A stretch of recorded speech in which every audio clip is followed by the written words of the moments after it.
देखिए, आप अब हम शुरू कर रहे हैं राजस्थान की भूगोल में जो जलवायु का सेकंड पार्ट। तो आज हम बात कर रहे हैं राजस्थान की भूगोल में जलवायु की सेकंड पार्ट में, जिसमें कल हमने, अगर कल हम बात करें तो कल हमने शरद ऋतु और शीत ऋतु पर बात कर ली थी। दो ऋतुओं के बारे में हम कल बात कर चुके हैं। आज का जो हमारा जो टॉपिक है उसमें ग्रीष्म ऋतु और वर्षा ऋतु पर बात कर रहे हैं। ग्रीष्म ऋतु और वर्षा ऋतु के साथ साथ हम जितने भी क्लाइमेटिकल जितने या जलवायु वर्गीकरण है उन पर बारीकी से बात करेंगे। तो आइए अब बात करते हैं ग्रीष्म ऋतु पर। तो एक तो ग्रीष्म ऋतु है, इसको हम दक्षिणी पश्चिमी मानसून की अवधि के रूप में जानते हैं। ग्रीष्म ऋतु की अगर हम बात करें तो ग्रीष्म ऋतु की क्रियावधि या क्रियावधि को देखें तो आप देख लीजिए कि ये भारत के यहां से होकर जो रेखा गुजरती है उसका नाम है कर्क रेखा। यहां पर जो रेखा गुजरती है उसका नाम है विषुवत रेखा। तो ध्यान रहे 21 मार्च को सूर्य कहां पर जाता है? विषुवत रेखा को पार करके उत्तरी गोलार्ध में पहुंचता है। जैसे ही सूर्य विषुवत रेखा को पार करके धीरे धीरे उत्तर की ओर आगे बढ़ता है, जैसे ही यह उत्तर की ओर आगे बढ़ता हुआ यहां पर उत्तर की ओर आगे बढ़ता है, तो भारतीय भूमि पर जो हाई प्रेशर होते हैं या उच्च दाब होते हैं वो धीरे धीरे किस में परिवर्तित होते हैं? न्यून दाब में। और न्यून दाब में परिवर्तित होने के कारण अब पवनें धीरे धीरे जल से स्थल की ओर चलना प्रारंभ हो जाती है। ध्यान रहे, जैसे जैसे सूर्य उत्तर की ओर आगे बढ़ता है, यहां पर भारत के मानचित्र में देखें तो पश्चिम का मरुस्थल, गंगा का मैदान और तिब्बत का पठार, ये तीनों भाग अत्यधिक गर्म होकर संवहनीय तरंगे उत्पन्न करते हैं। कौन सी तरंगे उत्पन्न करते हैं? संवहनीय तरंगे। और इन संवहनीय तरंगों के कारण पूरा का पूरा जो हमारा राजस्थान का मरुस्थल है वो लो प्रेशर को क्रिएट करता है। तो एक तो आपसे परीक्षा में क्वेश्चन पूछे कि ग्रीष्म ऋतु की जो क्रियाविधि है या क्रियाविधि किस प्रकार है, तो कल तक हम शीत ऋतु के बारे में बात कर चुके। तो ग्रीष्म ऋतु में हम ध्यान रखना है कि 21 मार्च को सूर्य विषुवत रेखा को पार करके उत्तरी गोलार्ध में प्रवेश करता है।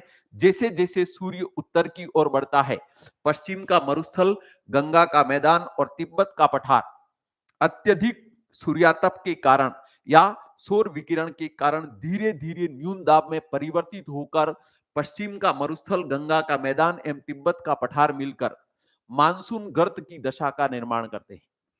ध्यान रहे, मानसून गर्त की दशा का निर्माण करने के कारण इस अवधि में जो पवन है वह पुनः जल से स्थल की ओर चलना प्रारंभ हो जाती है। तो एक तो परीक्षा में क्वेश्चन पूछा जाए कि निम्न में से किस ऋतु में मानसून गर्त, निम्न में से किस ऋतु में मानसून गर्त या मानसून अवदाब की दशा का निर्माण होता है? तो आपको राइट करके आना है ग्रीष्म ऋतु। ध्यान रहे, जो ग्रीष्म ऋतु है इस ऋतु में पूरे भारतीय उपमहाद्वीप की बात करें तो पूरे भारतीय उपमहाद्वीप में जो न्यूनतम दाब होते हैं वो अंतरराष्ट्रीय सीमा के सहारे होते हैं। ध्यान रहे, इस ऋतु की अगर हम बात करें तो इस ऋतु में मानसून पूर्व की वर्षा होती है। तो एक तो आपसे परीक्षा में क्वेश्चन पूछा जाए कि निम्न में से किस ऋतु में मानसून पूर्व की वर्षा होती है? तो मानसून पूर्व की वर्षा जो होती है वह निश्चित और निश्चित रूप से किस में होती है? ग्रीष्म ऋतु में। परीक्षक आपसे क्वेश्चन पूछा जाए कि मानसून पूर्व की वर्षा की विशेषता क्या है? तो मानसून पूर्व की वर्षा की विशेषता अल्प समय में अतिवृष्टि, अल्प समय में अतिवृष्टि, इसके बाद बादलों का फटना, क्लाउड ब्रस्टिंग, बादलों का फटना, इसके बाद तड़ित झंझा मतलब लाइटनिंग एंड स्पार्किंग, तड़ित झंझा, और इसके साथ साथ ओलावृष्टि निम्न में से किस ऋतु की वर्षा की विशेषता है? तो ग्रीष्म ऋतु। ग्रीष्म ऋतु में होता क्या है, जैसे ही सूर्य उत्तरायण होता है, जैसे ही सूर्य विषुवत रेखा को पार करके धीरे धीरे जैसे ही उत्तर की ओर बढ़ता है, गंगा का मैदान, पश्चिम का मरुस्थल और तिब्बत का पठार गर्म होकर संवहनीय तरंगे उत्पन्न करने की वजह से मानसून गर्त की दशा का निर्माण करते हैं। जैसे ही अल्प मात्रा में आर्द्र वायु राशि भारतीय भूमि पर प्रवेश करती है तो ये संवहनीय तरंगे अचानक इनको ऊपर की ओर उठा देती है।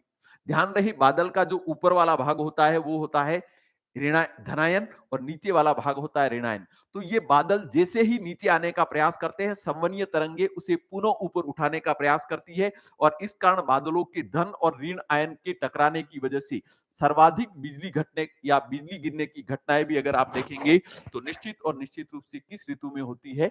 ग्रीष्म ऋतु। तो एक तो परीक्षा में क्वेश्चन पूछे कि निम्न में से किस ऋतु की वर्षा की विशेषता है जिसमें अल्प समय में अतिवृष्टि, बादलों का फटना, आंधी, तूफान एवं तड़ित झंझा। तो आपको राइट करके आना है मानसून पूर्व की वर्षा। और ओलावृष्टि की घटनाएं भी अगर किसी ऋतु में होती है तो वह ऋतु कौन सी है? ग्रीष्म ऋतु। तो एक तो ग्रीष्म ऋतु की हमने क्रियाविधि के बारे में बात की। इसके बाद ग्रीष्म ऋतु में होने वाली मानसून पूर्व की वर्षा। अगर जो विद्यार्थी एसएस के लिए या सामाजिक विज्ञान की तैयारी कर रहे हैं तो भारत के विभिन्न भागों में मानसून पूर्व की जो वर्षा होती है उसके भिन्न भिन्न नाम है। आगे हम बात करते हैं कि मानसून पूर्व की वर्षा के विभिन्न नाम। तो नंबर 1 आम्र वर्षा। आम्र वर्षा को कहा जाता है इंग्लिश में मैंगो शावर। ध्यान रखें पश्चिमी घाट पर केरल, पश्चिमी घाट में महाराष्ट्र एवं गोवा के आम के बागानों में आम के पकते समय या आम की फसल के समय होने वाली मानसून पूर्व की इस वर्षा को हम आम्र वर्षा के नाम से जानते हैं। तो मानसून पूर्व की वर्षा का एक नाम तो क्या है? आम्र वर्षा। इसके बाद मानसून पूर्व की वर्षा का दूसरा नाम जिसका है कॉफी वर्षा, यानी कि केरल कर्नाटक के कॉफी के बागानों में होने वाली मानसून पूर्व की वर्षा। यह कॉफी के फूलों के खिलते समय होने के कारण इसे चेरी ब्लॉसम के नाम से भी जाना जाता है। तो परीक्षा में क्वेश्चन पूछा जाए कि आम्र वर्षा क्या है, तो पश्चिमी घाट, महाराष्ट्र एवं गोवा के आम के बागानों में होने वाली मानसून पूर्व की वर्षा को हम किस नाम से जानते हैं? तो आम्र वर्षा। कॉफी वर्षा, केरल एवं कर्नाटक के कॉफी के बागानों में होने वाली मानसून पूर्व की वर्षा किस नाम से जानी जाती है? तो कॉफी वर्षा। या कॉफी के फूलों के खिलते समय होने के कारण इसे चेरी ब्लॉसम के नाम से भी जाना जाता है। इसके बाद है चाय वर्षा। ध्यान रहे मानसून पूर्व की यह वर्षा यानी कि आसाम के चाय के बागानों में होने वाली मानसून पूर्व की वर्षा को हम चाय वर्षा के नाम से भी जानते हैं। तो एक तो मानसून पूर्व की वर्षा के विभिन्न नाम, विशेषकर भारत के संदर्भ में आम्र वर्षा, कॉफी वर्षा और चाय वर्षा। तो ग्रीष्म ऋतु में हमने पहली तो एक क्रियाविधि पर बात की। इसके बाद दूसरी हमने बात की कि मानसून पूर्व की वर्षा क्या होती है और उसके विभिन्न नाम कौन कौन से। ध्यान रखना आपसे परीक्षक क्वेश्चन पूछा जाए कि निम्न में से मानसून गर्त या मानसून अवदाब की दशा का निर्माण निम्न में से किस ऋतु में होता है? तो आपको राइट करके आना है ग्रीष्म ऋतु। परीक्षा में क्वेश्चन पूछा जाए कि राजस्थान में न्यून दाब या अत्यधिक न्यून दाब या मानसून गर्त की दशा का निर्माण किस ऋतु में होता है? तो आपको राइट करके आना है ग्रीष्म ऋतु। अब यहां पर एक चीज बता रहा हूं कि राजस्थान से होकर गुजरने वाली विभिन्न समदाब रेखाएं हम मानचित्र के जरिए देख लेते हैं। राजस्थान में गुजरने वाली विभिन्न समदाब रेखाएं, तो समदाब रेखाएं जिसको हम कहते हैं आइसोबार लाइन। तो एक तो परीक्षक आपसे क्वेश्चन पूछे कि समदाब रेखा, तो यहां पर देख लें कि समदाब रेखा, तो समदाब रेखा से तात्पर्य होता है वह रेखा जो समान दाब वाले स्थानों को मिलाकर खींची जाती है। ध्यान रहे ग्रीष्म ऋतु में जैसे जैसे सूर्य उत्तर की ओर बढ़ता है, संपूर्ण भारतीय उपमहाद्वीप में अगर न्यूनतम दाब कहीं होता है तो वह अंतरराष्ट्रीय सीमा यानी कि उत्तरी पश्चिमी अंतरराष्ट्रीय सीमा के सहारे। तो एक तो एग्जामिनर आपसे क्वेश्चन पूछे कि राजस्थान से होकर या ग्रीष्म ऋतु में राजस्थान से होकर कितनी समदाब रेखाएं गुजरती है? तो राइट करके आना है 4।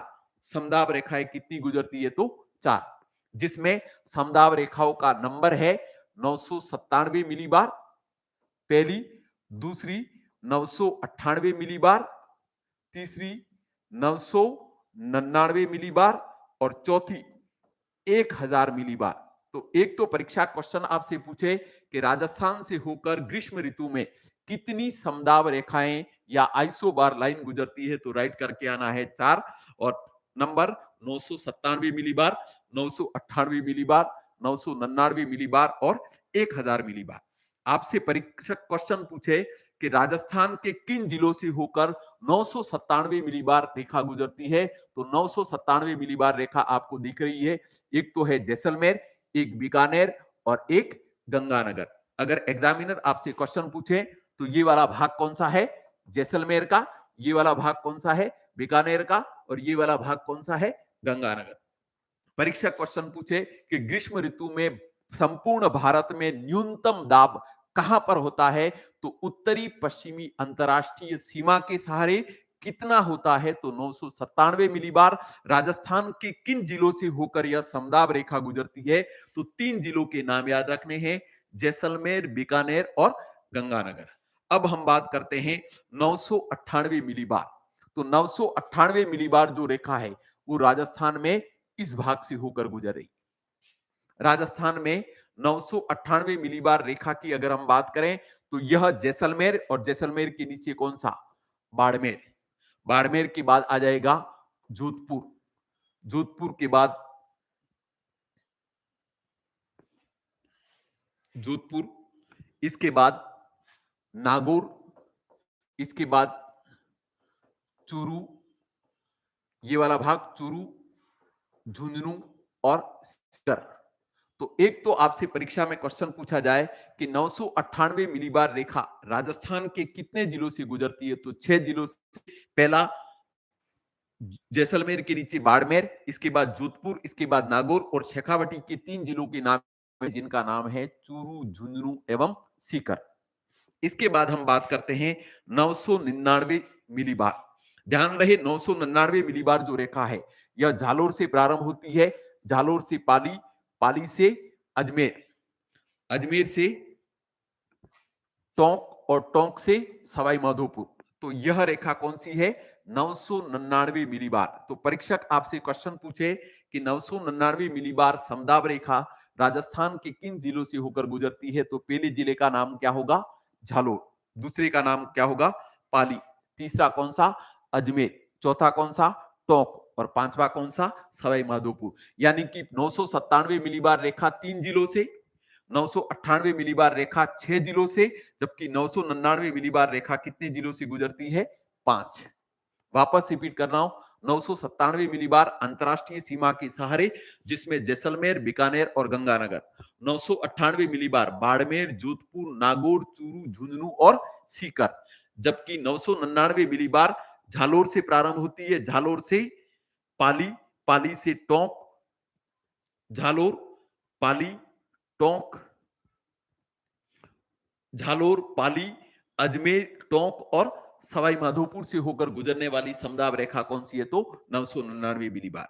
और इसके बाद परीक्षक आपसे क्वेश्चन पूछे कि 1000 मिलीबार रेखा राजस्थान के किन जिलों से होकर गुजरती है, तो 1000 मिलीबार आपको ध्यान रखनी है कि सिरोही, सिरोही से उदयपुर, उदयपुर से चित्तौड़, उदयपुर से चित्तौड़ और चित्तौड़ से झालावाड़। यानी कि 1000 मिलीबार रेखा राजस्थान के किन जिलों से होकर गुजरती है, तो पहला आएगा सिरोही, सिरोही के बाद आएगा उदयपुर, उदयपुर के बाद आएगा चित्तौड़ और चित्तौड़ के बाद आएगा झालावाड़। यानी कि राजस्थान के कितने जिले हो गए यहां पर, 4। तो एक तो परीक्षक इनको लेकर भी क्वेश्चन पूछता है कि 997 मिलीबार रेखा राजस्थान की किन जिलों से होकर गुजरती है, 998 मिलीबार रेखा किन जिलों से होकर गुजरती है, 999 मिलीबार रेखा किस जिले से होकर गुजरती है, और 1000 मिलीबार रेखा किस से होकर गुजरती है। अगर एग्जामिनर क्वेश्चन पूछे कि 1000 प्लस, यानी कि 1001 नहीं है, 1000 से अधिक अगर वायुदाब इस ऋतु में अगर कहीं पाए जाते हैं, तो 2 जिलों के नाम याद रखने हैं, बांसवाड़ा एवं डूंगरपुर। वापस रिपीट कर रहा हूं कि ग्रीष्म ऋतु में राजस्थान से गुजरने वाली समदाब रेखाओं की संख्या कितनी है, तो 4 राइट करके आनी है। Number 1 997 millibar, number 2 998 millibar, number 3 999 millibar और नंबर 4 1000 मिलीबार। लेकिन एग्जामिनर आपसे क्वेश्चन पूछे कि राजस्थान में 1000 मिलीबार से अधिक वायुदाब किन जिलों में होते हैं, तो 2 दक्षिणी जिलों के नाम राइट करके आने हैं, बांसवाड़ा एवं डूंगरपुर। तो 997, 998, 999, 1000 और 1000 प्लस। ये बहुत अच्छा क्वेश्चन है जो अक्सर परीक्षाओं में समदाब रेखाओं को लेकर पूछा जा रहा है। इसके बाद ग्रीष्म ऋतु की अगर हम विशेषताओं की बात करें तो ग्रीष्म ऋतु की विशेषता देखें तो ग्रीष्म ऋतु की अन्य विशेषता जिसमें एक तो पश्चिमी के मरुस्थल में चलने वाली स्थानीय पवन का नाम क्या है तो लू। तो ध्यान रहे परीक्षा में क्वेश्चन पूछे कि पश्चिम के मरुस्थल में या थार के मरुस्थल में ग्रीष्म ऋतु में चलने वाली स्थानीय पवन को किस नाम से जाना जाता है तो लू। और लू किस प्रकार की पवन है तो एक तो सब जानते हैं गर्म, लेकिन गर्म के साथ साथ यह किस प्रकार की प्रवृत्ति रखती है शुष्क, यानी कि इसमें जल की मात्रा बिल्कुल नहीं होती है। और जल की मात्रा नहीं होने के कारण जब यह व्यक्ति को इसके संपर्क में आता है तो लू लगने की वजह से उनके शरीर में भी निर्जलीकरण की क्रिया हो जाती है, जिसके वजह से कभी कभार व्यक्ति की मृत्यु तक हो जाती है। तो ग्रीष्म काल में चलने वाली जो पवन है उस पवन को किस नाम से जाना जाता है। इसके बाद ग्रीष्म काल जो है इसमें पश्चिम के मरुस्थल में जो चक्रवात उत्पन्न होते हैं उन चक्रवातों को कहा जाता है भभूलिया। ध्यान रहे पश्चिम का जो मरुस्थल है उस मरुस्थल में स्थानीय न्यून दाब के केंद्र बनते हैं और न्यून दाब के केंद्र बनने की वजह से परिधीय क्षेत्र की जो वायु राशि है वो केंद्र की ओर आती है, आपस में टकराती है और स्थानीय चक्रवातों का निर्माण करती है, जिसे राजस्थानी भाषा में क्या कहा जाता है भभूलिया। तो परीक्षा में क्वेश्चन पूछा जाए कि भभूलिये निम्न में से किस ऋतु में उत्पन्न होते हैं तो ऋतु सबको याद है ग्रीष्म ऋतु। परीक्षा में क्वेश्चन पूछा जाए कि थार के मरुस्थल में उठने वाली ग्रीष्मकालीन चक्रवातों को किस नाम से जाना जाता है तो राइट करके आएंगे भभूलिया। एग्जामिनर फैक्चुअल क्वेश्चन पूछे कि राजस्थान में भभूलियों की सर्वाधिक अवधि कहां पर है तो सर्वाधिक अवधि गंगानगर, और गंगानगर में सर्वाधिक अवधि है 27 दिन। सर्वाधिक अगर चक्रवात या भभूलियों की दशा किसी जिले में निर्मित होती है तो गंगानगर, जबकि सबसे कम 3 दिन की अवधि अगर हम देखें तो 3 दिन में 2 जिलों के हम नाम लिखते हैं, एक तो झालावाड़ और दूसरा है अजमेर। यानी कि ग्रीष्म काल में उत्पन्न होने वाली स्थानीय चक्रवातों को भभूलिया कहा जाता है। राज्य में भभूलियों की सर्वाधिक अवधि 27 दिन गंगानगर। अब हमारे मन में यह सवाल उठता है कि गर्मियां सबसे ज्यादा तापमान सर्वाधिक चूरू में अंकित किए जाते हैं, सर्वाधिक शुष्कता वाला जिला जैसलमेर है, लेकिन भभूलिये सर्वाधिक कहां आ रहे गंगानगर। तो गंगानगर में ध्यान रखना कि कहीं पर भी चक्रवात का उत्पन्न होता है तो जहां पर भी चक्रवात उत्पन्न होता है वहां केंद्र में लो प्रेशर यानी कि न्यून दाब होता है और परिधीय क्षेत्र की ओर क्रमशः क्या होता है हाई प्रेशर, यानी कि हाई प्रेशर से केंद्र की ओर पवन आती है और ये टकराकर क्या करती है एक चक्रवात का रूप ग्रहण करती है।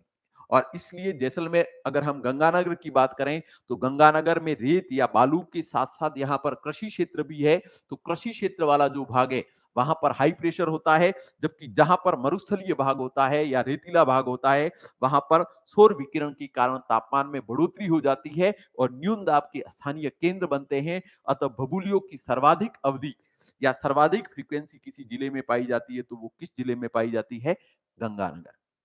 हमने ग्रीष्म ऋतु पर बात की, अब सबसे महत्वपूर्ण ऋतु पर मैं बात कर रहा हूं जिसका नाम है वर्षा ऋतु। आप देखें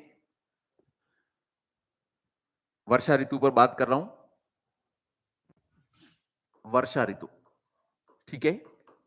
एक तो वर्षा ऋतु जो है उसको लेकर बहुत अच्छे क्वेश्चन पूछते हैं कि एक तो परीक्षक आपसे क्वेश्चन पूछे कि निम्न में से किस ऋतु को दक्षिणी पश्चिमी मानसून की ऋतु कहा जाता है तो दक्षिणी पश्चिमी मानसून की ऋतु के नाम से मुख्यतः किसको जाना जाता है तो मानसून की ऋतु के नाम से किसको जाना जाता है तो आपको राइट करके आना है वर्षा ऋतु।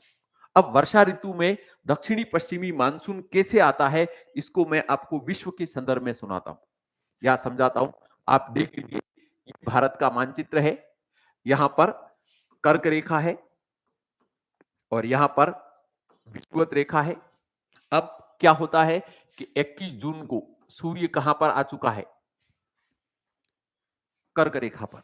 जैसे ही सूर्य कर्क रेखा पर पहुंचता है यहां पर मध्य भारत में व्यापारिक पवनों के मिलन से एक दशा उत्पन्न होती है जिसको हम भूगोल की भाषा में अगर हम बात करें तो इसको हम ITCZ के नाम से जानते हैं।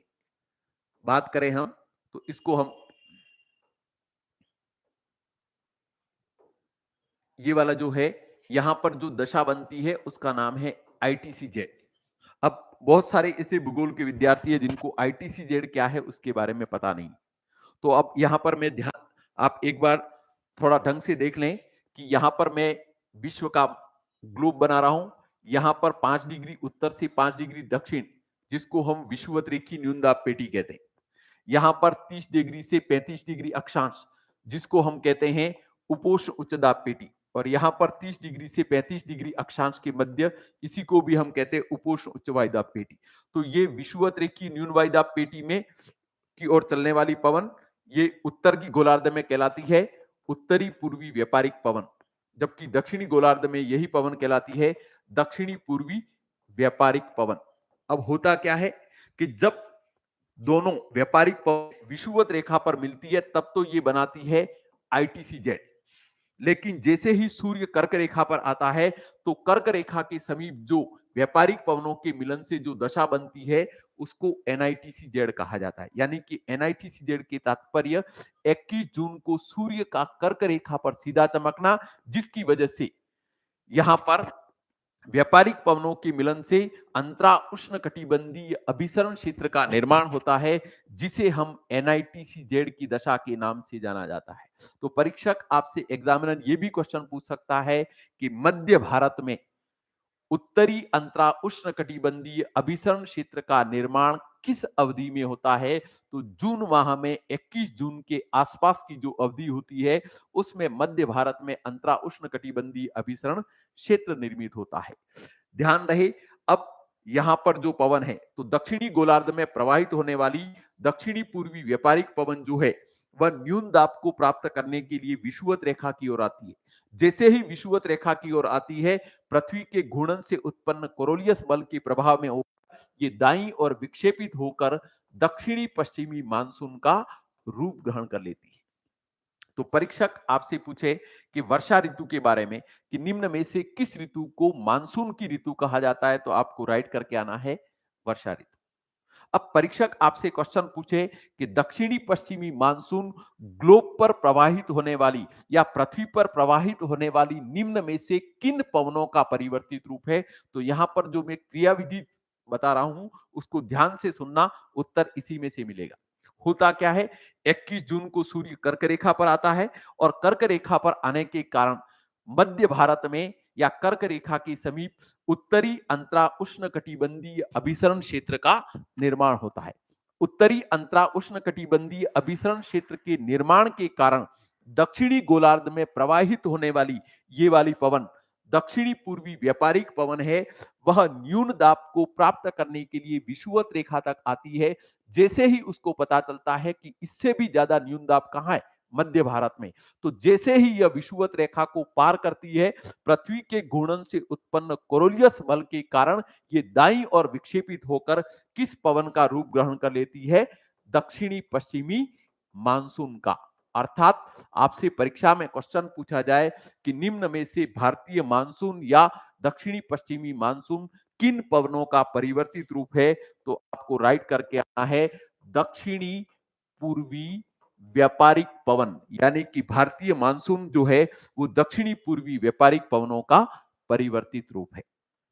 तो एक क्वेश्चन तो हो गया कि दक्षिणी पश्चिमी मानसून निम्न में से किन पवनों का परिवर्तित रूप है, तो आप निश्चित रूप से एक ही उत्तर देके आएंगे, दक्षिणी पूर्वी व्यापारिक पवन जो दक्षिणी गोलार्ध में प्रवाहित होती है, जैसे ही विषुवत रेखा को पार करती है, कोरोलियस बल के प्रभाव में आकर दाईं और विक्षेपित होकर दक्षिणी पश्चिमी मानसून का रूप ग्रहण कर लेती है।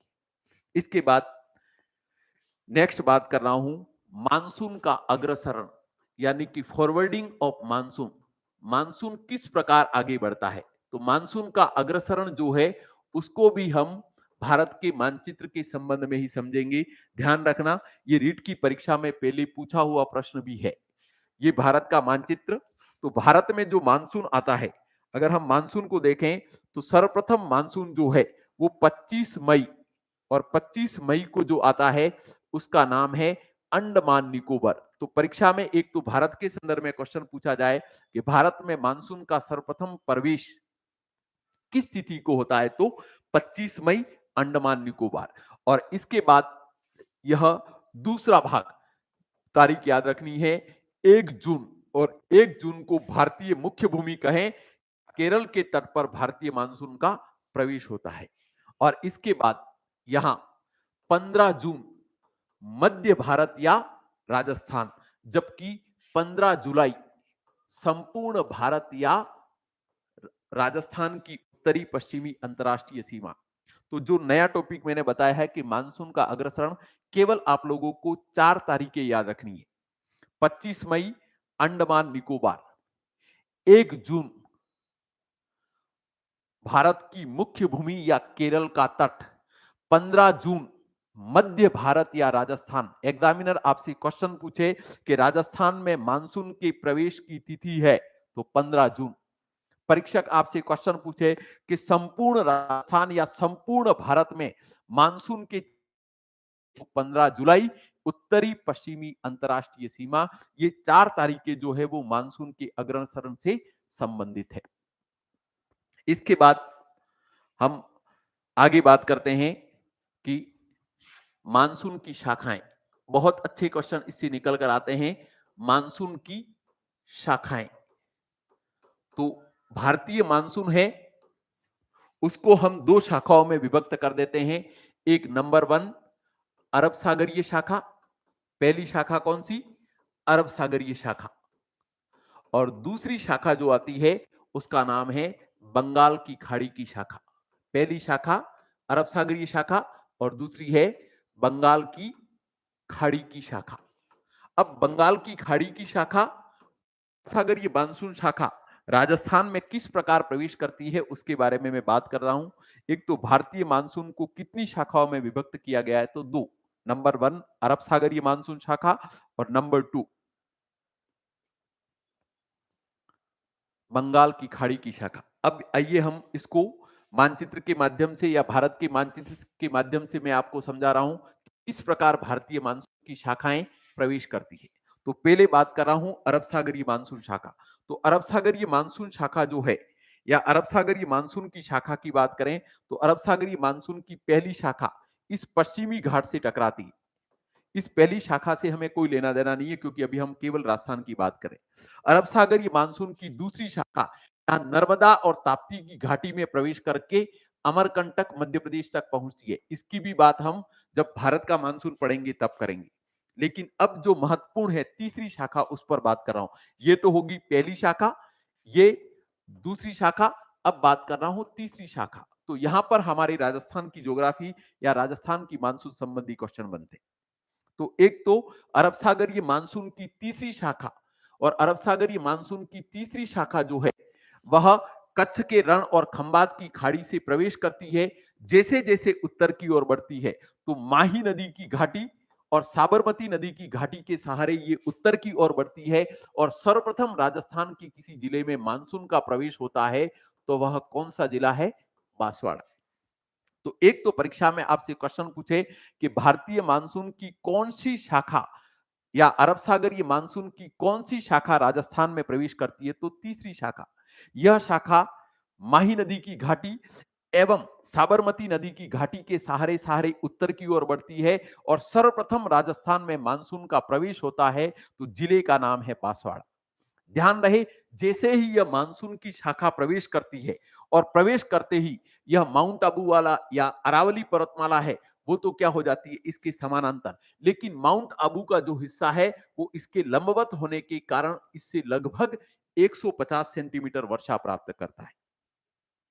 लेकिन होता क्या है कि ये पश्चिम का मरुस्थल जो संपूर्ण भारत को मानसून को आमंत्रित तो करता है, लेकिन अभी भी वो क्या उत्पन्न कर रहा है? संवनीय तरंगे। और संवनीय तरंगे उत्पन्न होने के कारण जैसे ही अरब सागरीय मानसून की तीसरी शाखा आती है तो बांसवाड़ा में प्रवेश की। बांसवाड़ा में प्रवेश करने के पश्चात माउंट आबू वाले भाग से टकराती है।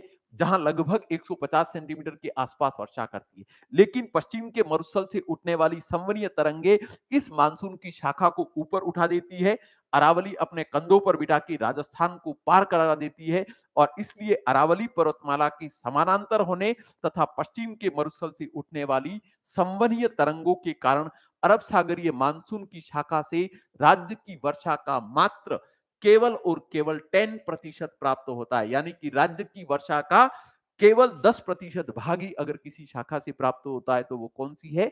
अरब सागरीय मानसून शाखा। तो एक तो यहां पर क्वेश्चन ध्यान रखना है कि आपसे ज्योग्राफी इंडिया के संदर्भ में पूछे कि अरब सागरीय मानसून की कौन सी शाखा राजस्थान में प्रवेश करती है, तो आपको राइट करके आना है तीसरी शाखा। क्वेश्चन नंबर 2, एग्जामिनर आपसे पूछे कि राजस्थान में मानसून किस नदी घाटी के सहारे राज्य में प्रवेश करता है, तो माही नदी घाटी के सहारे। परीक्षक आपसे क्वेश्चन पूछे कि राजस्थान में मानसून का सर्वप्रथम प्रवेश किस जिले में होता है, तो आपको राइट करके आना है बांसवाड़ा। फिर एग्जामिनर आपसे क्वेश्चन पूछे कि राज्य में सर्वाधिक वर्षा प्राप्त करने वाला माउंट आबू मानसून की किस शाखा से वर्षा प्राप्त करता है, तब भी आप राइट करके आओगे अरब सागरीय मानसून शाखा। लेकिन परीक्षक आपसे क्वेश्चन पूछे कि अरब सागरीय मानसून राजस्थान में अल्प वर्षा के कारण क्या है, तो अल्प वर्षा के दो कारण हैं। एक तो अरावली का समानांतर होना, और दूसरा पश्चिम के मरुस्थल से उठने वाली संवहनीय तरंगे, और इन तरंगों के कारण यह आर्द्र वायु राशि ऊपर उठती है, अरावली अपने कंधों पर बिठा देती है, और राजस्थान को यह आर्द्र वायु राशि देखते हुए सीधे आगे निकल जाती है। और ध्यान रहे, यही आर्द्र वायु राशि जब हिमाचल प्रदेश में पहुंचती है, तो हिमाचल में प्रदेश में पहुंचकर लगभग 250 सेंटीमीटर वर्षा करती है, जबकि राजस्थान का अधिकांश भाग इस शाखा से बहुत ही कम वर्षा प्राप्त करता है। मात्र यानी कि राजस्थान की वर्षा का केवल 10% किस शाखा से प्राप्त होता है? अरब सागरीय मानसून शाखा से। अब बात कर रहा हूं मैं, क्योंकि राजस्थान की अगर हम बात करें तो राजस्थान के इस वाले भाग में वर्षा अल्प मात्रा में होगी। राजस्थान का पूर्वी हिस्सा अधिकांश अभी भी बाकी है। तो एक तो परीक्षक क्वेश्चन पूछे कि राजस्थान में सर्वाधिक वर्षा मानसून की किस शाखा से होती है, तो बंगाल की खाड़ी की शाखा से। आइए अब नेक्स्ट मानचित्र में हम बंगाल की खाड़ी की शाखा के बारे में बात करते हैं। देख लीजिए यहां मानचित्र में, ये यहां पर अरावली पर्वतमाला, ध्यान रही यह कौन सी शाखा है, मानसून कौन सा है, दक्षिणी पश्चिमी मानसून। अब होता क्या है कि पश्चिम का मरुस्थल और गंगा का मैदान न्यून दाब के कारण है। अब जैसे ही यह दक्षिणी पश्चिमी मानसून की जो पहली शाखा है, जिसके बारे में मैं बात नहीं कर रहा हूं, दक्षिणी पश्चिमी मानसून की पहली शाखा पूर्वोत्तर भारत में अराकन योमा और पेगुयोमा की पहाड़ियों से टकराकर आसाम घाटी में प्रवेश करती है। लगभग मेघालय में यह 1398 सेंटीमीटर वर्षा करती है, लेकिन इस शाखा से हमें कोई लेना देना नहीं। हम बात कर रहे हैं बंगाल की खाड़ी के मानसून की दूसरी शाखा। किस शाखा पर बात कर रहे हैं? दूसरी शाखा। तो परीक्षक आपसे क्वेश्चन पूछे कि राजस्थान में बंगाल की खाड़ी की मानसून की किस शाखा से वर्षा होती है, तो दूसरी शाखा से। अब इसकी क्रियाविधि देख लीजिए। दक्षिणी पश्चिमी मानसून है, जाना कहां जा रहा है, दिशा इसकी ये है, लेकिन आएगा कहां, यहां पर। तो होता क्या है, अगर हम साइंटिफिकली या ज्योग्राफिकली या बेसिकली देखें, तो पश्चिम का मरुस्थल, गंगा का मैदान और तिब्बत के पठार में न्यून दाब के कारण दक्षिणी पश्चिमी मानसून की दूसरी शाखा, ये वाला तट आंध्र प्रदेश का और ये वाला तट उड़ीसा का, आंध्र एवं उड़ीसा के तट से प्रवेश करती है। जैसे ही आंध्र एवं उड़ीसा के तट से प्रवेश करते ही इसकी दिशा क्या हो जाती है, पूर्व से पश्चिम। तो एक तो एग्जामिनर आपसे क्वेश्चन पूछे कि बंगाल की खाड़ी के मानसून को किस नाम से जाना जाता है, तो बंगाल की खाड़ी के मानसून को पूर्वैया कहा जाता है। किस नाम से जाना जाता है? पूर्वैया। क्यों? क्योंकि पवन मानसून कहां से आ रहा है? पूर्व से पश्चिम। जैसे जैसे ये मानसून आगे बढ़ता है, अरावली अब क्या होगी? इसके लंबवत। और इस कारण राजस्थान में अधिकांश वर्षा अगर मानसून की किसी शाखा से होती है, तो वो किस शाखा से होती है? बंगाल की खाड़ी की शाखा से। ध्यान रहे, अब पश्चिम का जो मरुस्थल है वो इसके किस क्षेत्र में रह गया? वृष्टि छाया प्रदेश में। और वृष्टि छाया प्रदेश में रहने के कारण बंगाल की खाड़ी के मानसून से भी यह कम वर्षा प्राप्त करता है। वापस रिपीट कर रहा हूं, बंगाल की खाड़ी की शाखा या दूसरी शाखा आंध्र प्रदेश एवं उड़ीसा के तट से प्रवेश करती है। प्रवेश करते ही इसकी दिशा पूर्व से पश्चिम होने के कारण बंगाल की खाड़ी की शाखा को हम पूर्वैया के नाम से जानते हैं। जैसे जैसे यह पूर्व से पश्चिम की ओर आगे बढ़ती है, अरावली पर्वतमाला इसके लगभग आड़े आने जाने के कारण राजस्थान की सर्वाधिक वर्षा अगर मानसून की किसी शाखा से होती है तो वह बंगाल की खाड़ी की शाखा से। फिर भी पश्चिम के मरुस्थल का फिर दुर्भाग्य, क्योंकि यह इसके वृष्टि छाया प्रदेश में रह जाता है। अतः पश्चिम के मरुस्थल या राजस्थान के मरुस्थल में वर्षा के कम होने के कारण आपसे पूछे तो तीन कारण, दो तो बंगाल की खाड़ी, एक दो तो अरब सागरीय मानसून शाखा जिसमें अरब सागरीय मानसून शाखा की ये समानांतर रह जाती है, दूसरा पश्चिम के मरुस्थल से उठने वाली संवहनीय तरंग, जबकि बंगाल की खाड़ी का जो मानसून है उसकी वृष्टि छाया प्रदेश में रह जाने के कारण पश्चिम का मरुस्थल जो है वह अल्प वर्षा प्राप्त करता है। तो मानसून की दोनों शाखाओं के बारे में हमने बात कर ली है। अब मैं राजस्थान की वर्षा से संबंधित कुछ फैक्चुअल तथ्यों के बारे में बात कर रहा हूं। एक तो परीक्षक आपसे क्वेश्चन पूछे कि राजस्थान की औसत वर्षा कितनी है, एवरेज रेनफॉल कितनी है, तो राजस्थान की औसत वर्षा है 57.5 सेंटीमीटर। कितनी है? 57.5 सेंटीमीटर। परीक्षक आपसे क्वेश्चन पूछे कि राजस्थान में वर्षा की औसत दिनों की संख्या कितनी है, तो 29। औसत दिन कितने हैं, तो 29। ध्यान रखना, प्रत्येक विद्यार्थी को यह याद होगा कि राजस्थान की जो औसत वर्षा है वो 57.5 सेंटीमीटर है। और इसलिए एग्जामिनर ने स्कूल लेक्चरर के पेपर में, इस जो अभी पेपर हुआ उससे पहले वाले पेपर में केवल एक काम किया कि 575 मिलीमीटर कर दिया, तो अधिकांश बच्चों ने 57.5 को राइट करके आए। तो जब भी किसी डिजिट का या यूनिट का कोई क्वेश्चन हो तो ध्यान रखना कि ये सेंटीमीटर में पूछा है या मिलीमीटर में। तो 57.5 सेंटीमीटर है, तो 1 सेंटीमीटर में 10 मिलीमीटर होते हैं।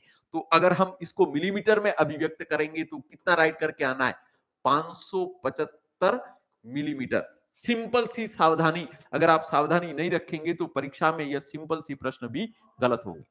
तो पहले मैंने बात की कि राजस्थान की औसत वर्षा कितनी है, 57.5 सेंटीमीटर या 575 मिलीमीटर। औसत दिनों की संख्या कितनी है, तो 29।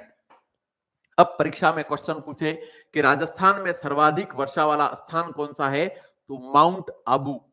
और माउंट आबू की वर्षा कितनी है, 150। माउंट आबू में वर्षा कितनी होती है, 150 सेंटीमीटर। इसके बाद वर्षा के दिनों की संख्या कितनी है, तो 48।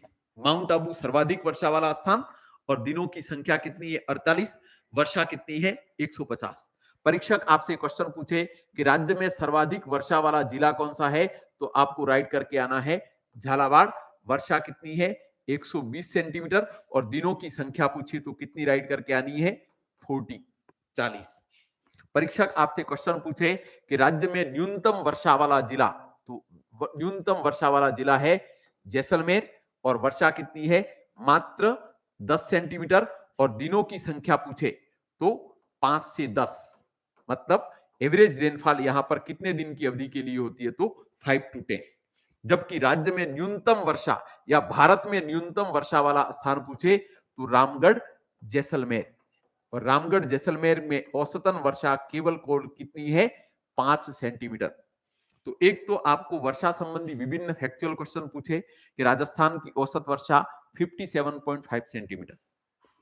इसके बाद आपसे एग्जामिनर क्वेश्चन पूछे कि राजस्थान की सर्वाधिक वर्षा वाला स्थान कौन सा है, तो माउंट आबू। माउंट आबू में औसतन वर्षा के दिनों की संख्या कितनी है, तो 48। सर्वाधिक वर्षा वाला जिला कौन सा है, तो झालावाड़। वर्षा कितनी है, तो 120 सेंटीमीटर। दिनों की संख्या कितनी है, 40। न्यूनतम वर्षा वाला जिला कौन सा है, तो जैसलमेर। वर्षा कितनी होती है, 10 सेंटीमीटर। दिनों की संख्या कितनी है, तो दिनों की संख्या की अगर हम बात करें तो मात्र 5 से 10। जबकि भारत या राजस्थान दोनों कहें तो न्यूनतम वर्षा वाला कोई स्थान है तो वह है रामगढ़ जैसलमेर, जहां पर मात्र वर्षा 5 सेंटीमीटर होती है। इसके बाद कुछ और फैक्चुअल क्वेश्चन है जो परीक्षा में पूछ सकता है कि अगर आपसे परीक्षा में क्वेश्चन पूछा जाए कि राजस्थान में सर्वाधिक वर्षा की परिवर्तनशीलता रखने वाला जिला, तो राजस्थान में सर्वाधिक वर्षा की परिवर्तनशीलता रखने वाले जिले में आपको राइट करके आना है जैसलमेर। क्यों? क्योंकि जैसलमेर में अगर 10 सेंटीमीटर वर्षा हो रही है, अगर ये 10 सेंटीमीटर की अपेक्षा 15 सेंटीमीटर वर्षा हो जाए तो कितना परिवर्तन हो गया? लगभग 50%। तो सर्वाधिक परिवर्तनशीलता वाला जिला पूछे तो जैसलमेर, न्यूनतम परिवर्तनशीलता वाला जिला पूछे तो राइट करके आना है झालावाड़। न्यूनतम परिवर्तनशीलता रखने वाला जिला अगर पूछे तो कौन सा है? झालावाड़। इसके बाद एक और क्वेश्चन है जो पूछ सकता है कि राजस्थान में सर्वाधिक संभाव्य वाष्पन वाष्पोत्सर्जन इवो प्रेसिपिटेशन रेशियो सर्वाधिक किस जिले का है? तो पहले नंबर पर बांसवाड़ा, दूसरे पर झालावाड़ और सबसे कम पूछे तो जैसलमेर और बाड़मेर। वापस रिपीट कर रहा हूं वर्षा ऋतु को। तो वर्षा ऋतु में हमने बात की कि एक तो वर्षा ऋतु में सूर्य 21 जून को कर्क रेखा पर आता है, अतः एनआईटीसीजेड की दशा के कारण दक्षिणी गोलार्ध की दक्षिणी पूर्वी व्यापारिक पवन ही दक्षिणी पश्चिमी मानसून का रूप ग्रहण कर लेती। दूसरा मैंने बात की मानसून का अग्रसरण। तो मानसून के अग्रसरण में मैंने 4 तारीखों पर बात की। 25 मई अंडमान निकोबार, 1 जून केरल का तट, 15 जून मध्य भारत या राजस्थान। यहां ध्यान रखना है कि राजस्थान में मानसून प्रवेश की तिथि पूछे तो 15 जून। संपूर्ण भारत या उत्तरी पश्चिमी अंतरराष्ट्रीय सीमा 15 जुलाई। इसके बाद मैंने बात की कि मानसून की शाखा है, तो भारतीय मानसून को 2 शाखाओं में विभक्त किया हमने। एक सागरीय मानसून, बंगाल की खाड़ी की शाखा। अरब सागरीय मानसून की तीसरी शाखा माही नदी की घाटी के सहारे उत्तर पूर्व की ओर आगे बढ़ती है और सर्वप्रथम राजस्थान की किस जिले में प्रवेश करती है? तो बांसवाड़ा। राज्य में सर्वाधिक वर्षा प्राप्त करने वाला माउंट आबू मानसून की किस शाखा से वर्षा प्राप्त करता है? तो अरब सागरीय मानसून शाखा से। अरब सागरीय मानसून शाखा से राज्य में कम वर्षा के कारण क्या है? तो अरावली का समानांतर होना और पश्चिम के मरुस्थल से उठने वाली संवहनीय तरंगे। इसके बाद मैंने बात की बंगाल की खाड़ी की मानसून शाखा। तो बंगाल की खाड़ी की मानसून को किस नाम से जाना जाता है? पूर्वैया।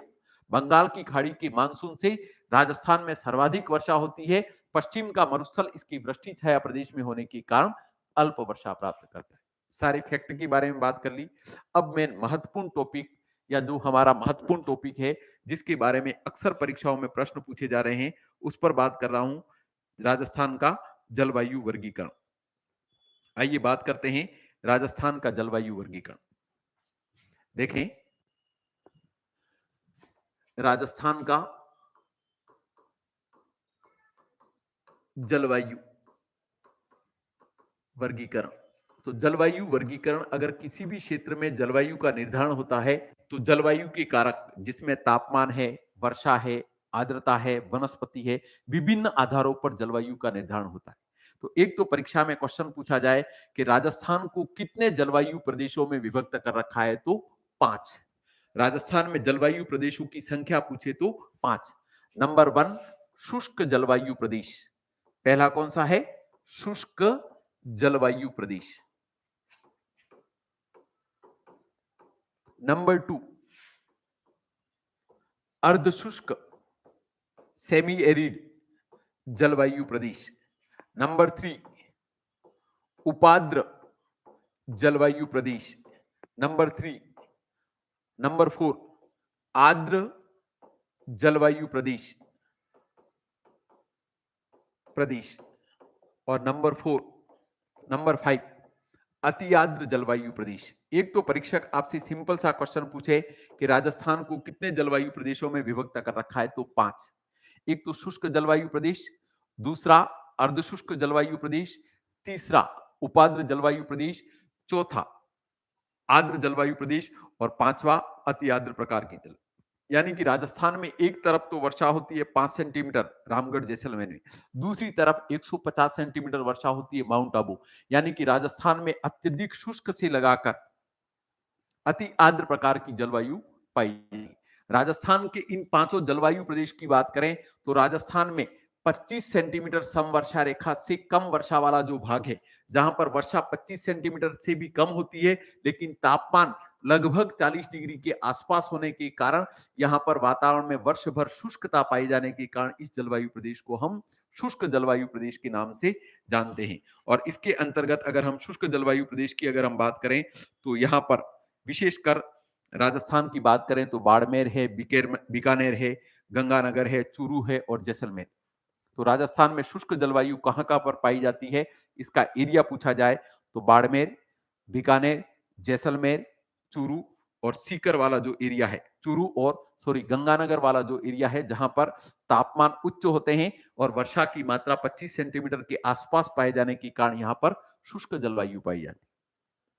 ध्यान रहे, शुष्क जलवायु वाला जो क्षेत्र है, यहां पर मरुस्थलीय प्रकार की कांटेदार वनस्पति होती है। इसके बाद अर्धशुष्क जलवायु 25 से 50 सेंटीमीटर वर्षा वाला क्षेत्र। ध्यान रहे, यहां इस जलवायु प्रदेश को हम स्टेपी जलवायु का प्रदेश भी कहते हैं। परीक्षा में बहुत अच्छा क्वेश्चन पूछे कि राजस्थान की किस जलवायु प्रदेश को स्टेपी जलवायु का प्रदेश कहते हैं, तो राजस्थान में स्टेपी जलवायु का जो प्रदेश है वह मुख्य रूप से 25 से 50 सेंटीमीटर, अरावली की पश्चिम का जो भाग है, विशेषकर हम अर्ध मरुस्थल में भी इसको बात कर चुके। उपाद्र जलवायु, राजस्थान में अरावली का भाग जहां पर 40 से 60 सेंटीमीटर वर्षा होती है, जिसे हम उपाद्र जलवायु का क्षेत्र कहते हैं। इसके बाद राजस्थान में 60 से 80 सेंटीमीटर वर्षा वाला जो भाग है, इसको हम आर्द्र जलवायु, इसमें अगर हम सम्मिलित करें तो भौतिक प्रदेश के रूप में राजस्थान के पूर्वी मैदान का अधिकांश हिस्सा उप आर्द्र प्रकार की जलवायु रखता है, जबकि अति आर्द्र जलवायु जहां पर वर्षा 80 सेंटीमीटर से अधिक अगर बात करें तो इसके अंतर्गत हाड़ौती क्षेत्र आ जाता है। हाड़ौती क्षेत्र के साथ साथ बांसवाड़ा, बांसवाड़ा के साथ साथ डूंगरपुर का कुछ हिस्सा, प्रतापगढ़, उदयपुर का दक्षिणी हिस्सा और माउंट आबू का ऊपरी हिस्सा। तो यहां पर मैंने केवल सामान्य बात की है, क्योंकि इससे रिलेटेड कोई खास क्वेश्चन नहीं पूछे जाते हैं। खास क्वेश्चन कोपेन, थानवीट और त्रिवार्था को लेकर पूछे जाते हैं, जिसमें मैं आगे डिटेल में बात कर रहा हूं। एक तो आप लोगों से बात कर रहा हूं कि आज पूरे टॉपिक को मैं समाप्त करूंगा, क्योंकि क्लास कुछ तकनीकी खामियों की वजह से देरी से शुरू हो पाई है, तो पूरे टॉपिक को खत्म करने में 10-15 मिनट का समय और लगेगा। आप सब बने रहिए। एक तो मैं बात कर रहा हूं कि राजस्थान को सामान्यतः कितने जलवायु प्रदेश में विभक्त कर रखा है, तो 5। नंबर 1 शुष्क जलवायु प्रदेश, नंबर 2 अर्धशुष्क जलवायु प्रदेश, नंबर 3 उपाद्र जलवायु प्रदेश, नंबर 4 आर्द्र जलवायु प्रदेश और नंबर 5 अति आर्द्र जलवायु प्रदेश। तो एक तो ध्यान रखना है कि राजस्थान को सामान्यतः 5 जलवायु प्रदेशों में विभक्त किया गया है। अब हम बात कर रहे हैं कि राजस्थान को कोपेन के अनुसार कितने जलवायु प्रदेशों में विभक्त कर रखा है। तो यहां पर मैं जलवायु वर्गीकरण की बात कर रहा हूं।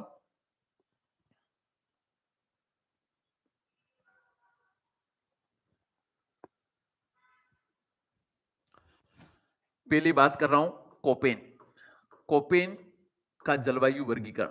तो एक तो पहले परीक्षा में आपसे क्वेश्चन पूछा जाए कि कोपेन जो है एक जर्मन जलवायु वैज्ञानिक है। कहां के जलवायु वैज्ञानिक है? जर्मन। ध्यान रहे, कोपेन का जो जलवायु वर्गीकरण है वो 1884 1884 में या 1884 में एक वनस्पति शास्त्री है जिनका नाम है कैंडोल, और कैंडोल ने विश्व को वनस्पति प्रदेशों में विभक्त किया है। इस वनस्पति प्रदेशों के आधार पर ही जो कोपेन है वो अपना जलवायु वर्गीकरण प्रस्तुत करते हैं। इसलिए परीक्षा में अक्सर क्वेश्चन पूछा जाता है कि कोपेन के जलवायु वर्गीकरण का आधार क्या है, तो आपको बिना डाउट के राइट करके आना है वनस्पति। वनस्पति क्यों? क्योंकि कोपेन का जो जलवायु वर्गीकरण है वह प्रसिद्ध वनस्पति विज्ञानी कैंडोल के वनस्पति प्रदेशों पर आधारित होने के कारण इसे इसका मुख्य आधार भी वनस्पति है। कैंडोल क्या करते हैं? विश्व को 5 वनस्पति प्रदेशों में विभक्त करते हैं, जिसमें पहले देते हैं मेगाथर्मल, इसके बाद दूसरा देते हैं जेरोफाइट, तीसरा मेसोथर्मल, इसके बाद माइक्रोथर्मल, इसके बाद हेकिस्टोथर्मल। ये वनस्पतियों के 5 सिंबल करते हैं, जिसमें यह capital A, capital B, capital C, capital D और ई, ये 5 संकेतों का उपयोग वो वनस्पति के लिए करते हैं। मेगाथर्मल जहां पर उच्च आर्द्रता और उच्च तापमान पाया जाता है। जेरोफाइट मतलब वहां पर जहां पर तापमान तो उच्च होते हैं लेकिन वर्षा क्या होती है? कम। उस प्रकार के क्षेत्र को उन्होंने जेरोफाइट वनस्पति। इसके बाद मेसोथर्मल यानी कि तापमान भी मध्यम होते हैं और वर्षा भी मध्यम प्रकार की होती है, मेसोथर्मल। इसके बाद माइक्रोथर्मल और इसके बाद हेकिस्टोथर्मल। तो कोपेन जो है वह इनके 5 सिंबलों को एज इट इज लेते हैं। इसके साथ साथ कोपेन क्या करते हैं, इस बी जलवायु के लिए दो सब सिंबल लेते हैं, एक तो डब्ल्यू यानी कि वार्म, दूसरा कौन सा है, बी जलवायु के लिए अलग सा संकेत डब्ल्यू यानी कि वार्म, जबकि स्टेपी यानी कि अर्धशुष्क जलवायु के लिए वह स्टेपी या एस सिंबल का उपयोग करते हैं। इसके साथ साथ कोपेन तापमान के लिए दो अलग संकेत लेते हैं, एक तो एच जहां पर तापमान 18 डिग्री सेंटीग्रेड से अधिक होते हैं उसे एच नाम देते हैं, जबकि के जिसका अर्थ होता है उल्ट, यहां पर तापमान 18 डिग्री सेंटीग्रेड और उसके साथ साथ वह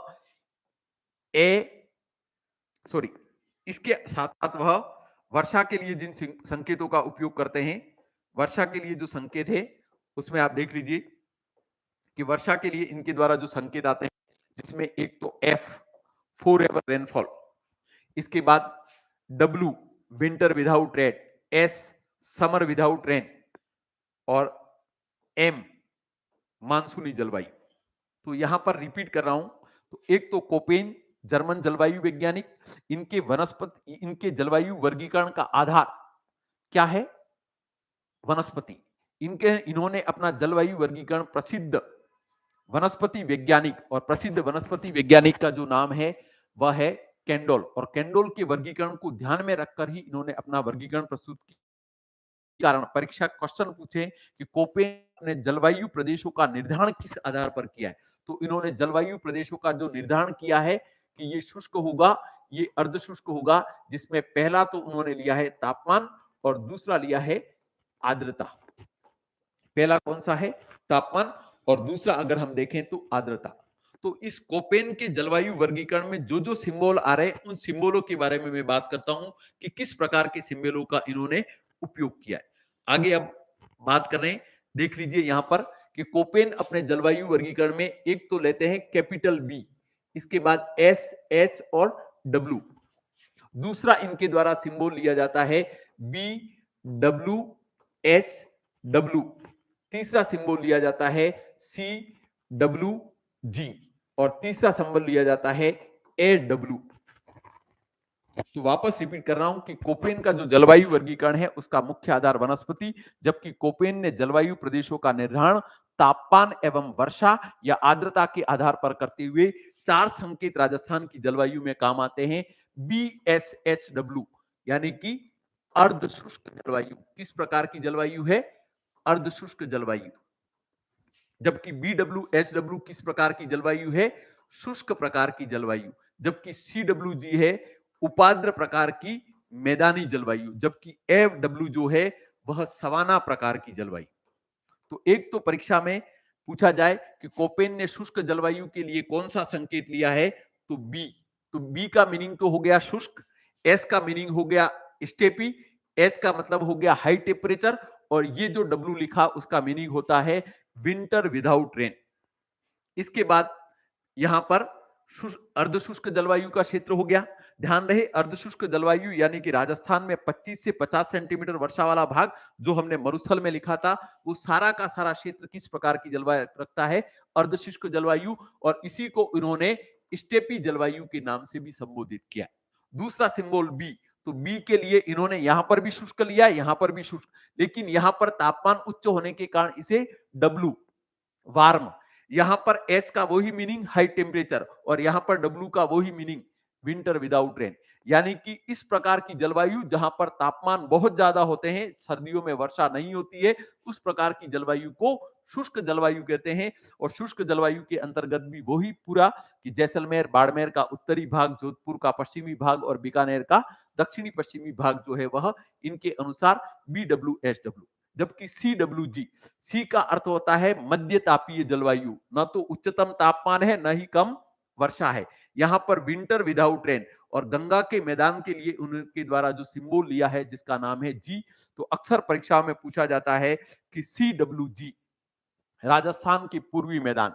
ध्यान रहे एक क्वेश्चन संभावित आपसे पूछा जा सकता है कि कोपेन के अनुसार राजस्थान के सर्वाधिक क्षेत्रफल पर किस प्रकार की जलवायु पाई जाती है, तो आपको राइट करके आना है CWG, क्योंकि राजस्थान का अधिकांश भाग ऐसा है जहां पर वर्षा 40 से लगाकर 60 सेंटीमीटर और तापमान भी मध्यम प्रकार के पाए जाते हैं, यानी कि राज्य की सर्वाधिक क्षेत्रफल पर कोपेन के अनुसार पाए जाने वाली जलवायु कौन सी है?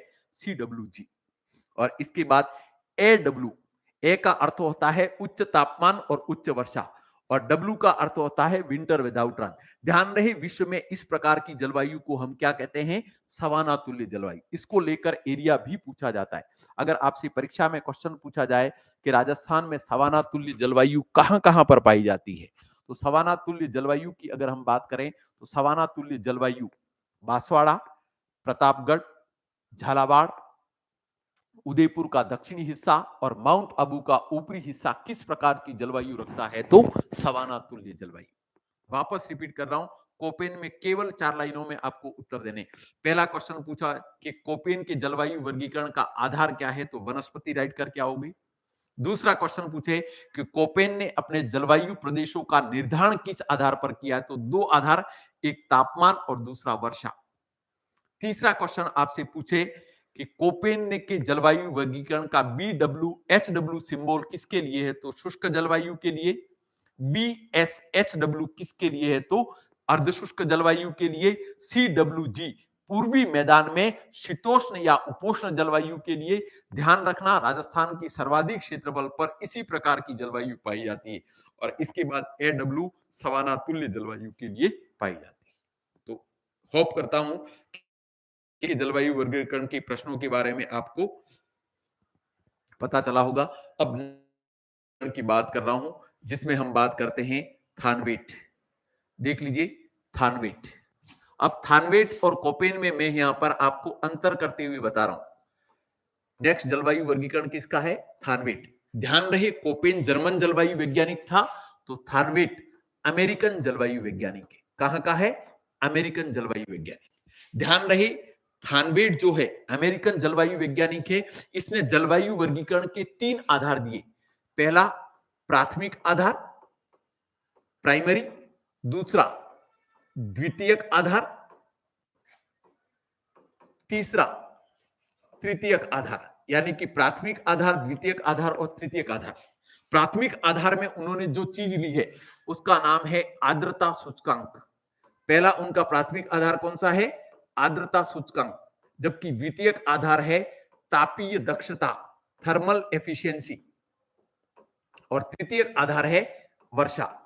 तो ध्यान रखना, यहां कोपेन और थानवेट में जो मूल डिफरेंस आता है, कोपेन जो होते हैं वो मेगा थर्मल के लिए ए लेते हैं, इसके बाद मेसोथर्मल के लिए बी, इसके बाद सी, ये डी और ये ई। ये 5 सिंबल ये भी आर्द्रता सूचकांक के आधार पर लेते हैं। तो अति आर्द्र प्रकार की जलवायु पाई जाती है, इसके लिए कहां पर ए सिंबल लेते हैं।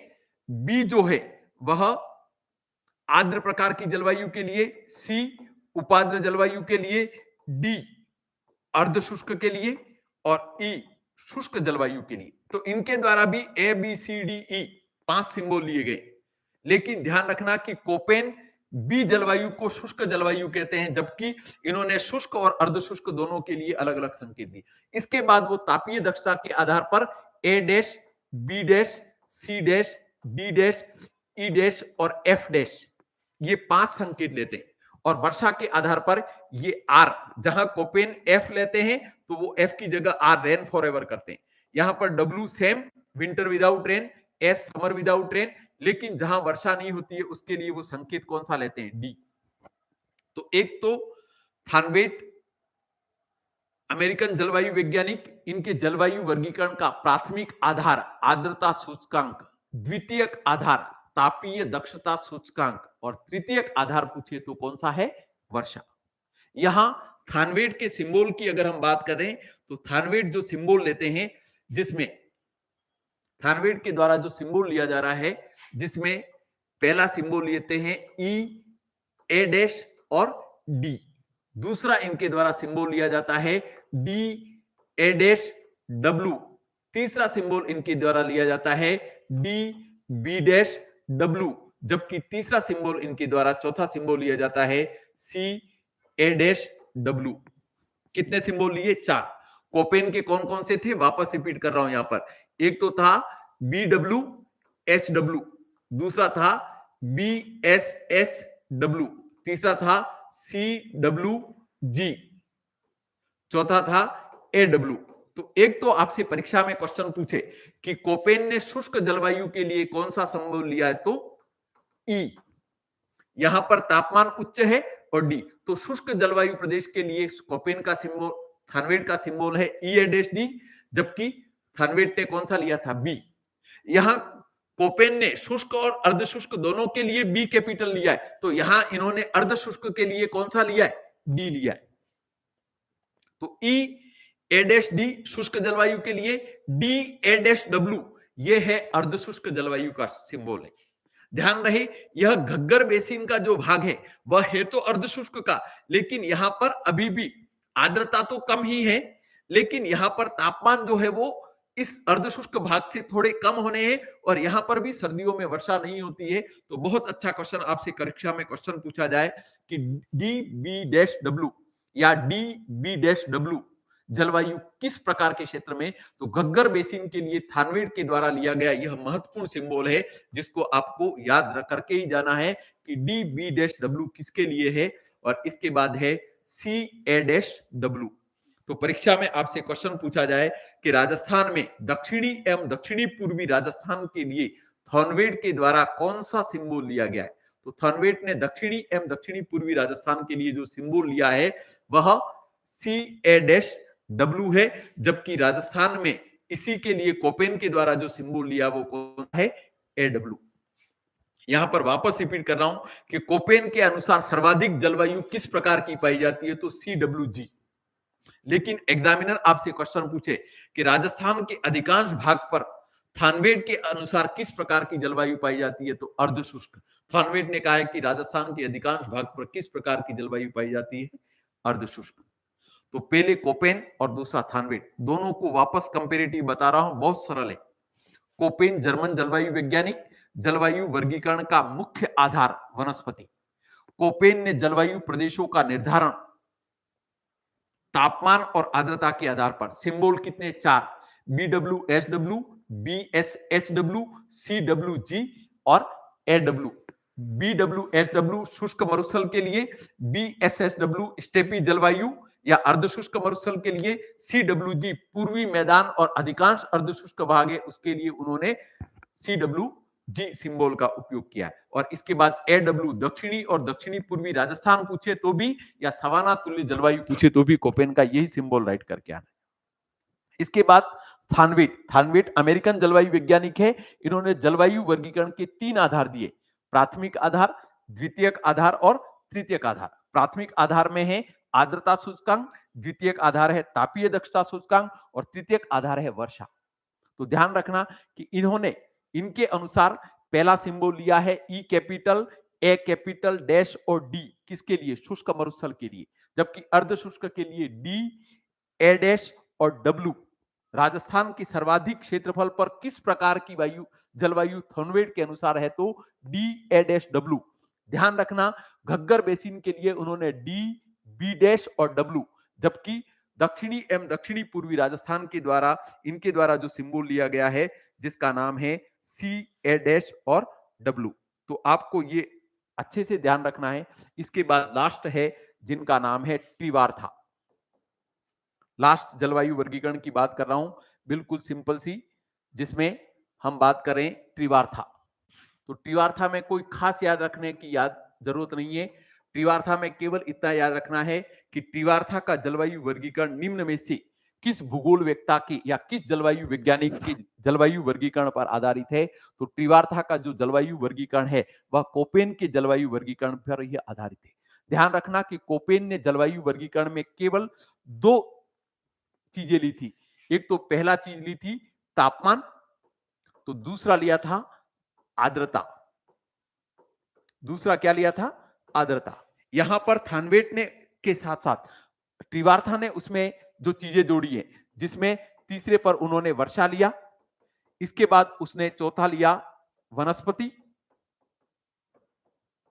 और पांचवा जो है उच्चावच। तो एक तो परीक्षा में क्वेश्चन पूछा जाए कि त्रिवार्था के अनुसार जलवायु वर्गीकरण के कौन कौन से प्रमुख आधार हैं, तो तापमान, आर्द्रता, वर्षा वनस्पति और उच्चावच, इस आधार पर कोपेन के सिंबलों का उपयोग करते हुए इनके जो सिंबल है, जिसमें कोपेन के सिंबल को एज इट इज उपयोग किया गया, जिसमें AW सवाना प्रकार की जलवायु, कोई डिफरेंस नहीं। इसके बाद BWH, उन्होंने पीछे वाला जो W कोपेन का था उसको हटा के अर्ध शुष्क जलवायु के लिए BWH लिया है, जबकि अर्ध शुष्क के लिए उन्होंने BSH। और इसके बाद ध्यान रखना, इन्होंने CA-W, ये इनका एक अलग सिंबल है जिसको हमें ध्यान रखना है। यानी कि त्रिवार्था ने कोई नया काम नहीं किया है। त्रिवार्था ने अपने जलवायु वर्गीकरण में केवल कोपेन को आधार बनाया है। कोपेन ने केवल 2 आधार लिए थे, तो उन्होंने इसके साथ साथ वर्षा और इसके बाद वनस्पति और उच्चावच को भी इसके साथ में जोड़ दिया है। और जोड़ने के साथ साथ उन्होंने कोपेन के सिंबलों में जो जो लास्ट वाला भाग था उसको हटा दिया है। सवाना तुल्य जलवायु में उन्होंने कोई डिफरेंस नहीं किया है, जबकि शुष्क जलवायु के लिए BWSW की जगह पीछे वाला W को क्या कर दिया, हटा दिया है। जबकि अर्ध शुष्क जलवायु के लिए BSSW शब्द का जो है इन्होंने उपयोग किया है। और इसके बाद इनके द्वारा CAW, तो एक ध्यान रखना है कि त्रिवार्ता के अनुसार राजस्थान में सर्वाधिक क्षेत्रफल पर किस प्रकार की जलवायु पाई जाती है, तो CAW। ये मैंने आज तीनों चीजें बताई है कि आपसे परीक्षक में क्वेश्चन पूछे कि कोपेन के अनुसार राजस्थान की सर्वाधिक क्षेत्रफल पर किस प्रकार की जलवायु पाई जाती है, तो CWG। त्रिवार्ता के अनुसार पूछे तो CAW, जबकि थानवेट के अनुसार पूछे तो DA- और W। बस ये 3 नए प्रश्न हैं जिनको आपको याद रखना है। वापस रिपीट कर रहा हूं, कोपेन, थानवेट और त्रिवार्था, इनके सिंबल अक्सर परीक्षाओं में पूछे जाते हैं और उन सिंबल की जितने भी मैंने मीनिंग बताए आप इसको नोट कर लें। और इसके बाद जो भी प्रश्न है उसको आप मानचित्र के द्वारा भी देख सकते हैं कि कौन कौन सी डिस्ट्रिक्ट है, उनको आप डिटेल में आप मानचित्र की सहायता से देख सकते हैं। आज हमने राजस्थान की जलवायु का जो भी रिमेनिंग पार्ट था उसको कंप्लीट किया। सबको धन्यवाद। शुभ रात्रि।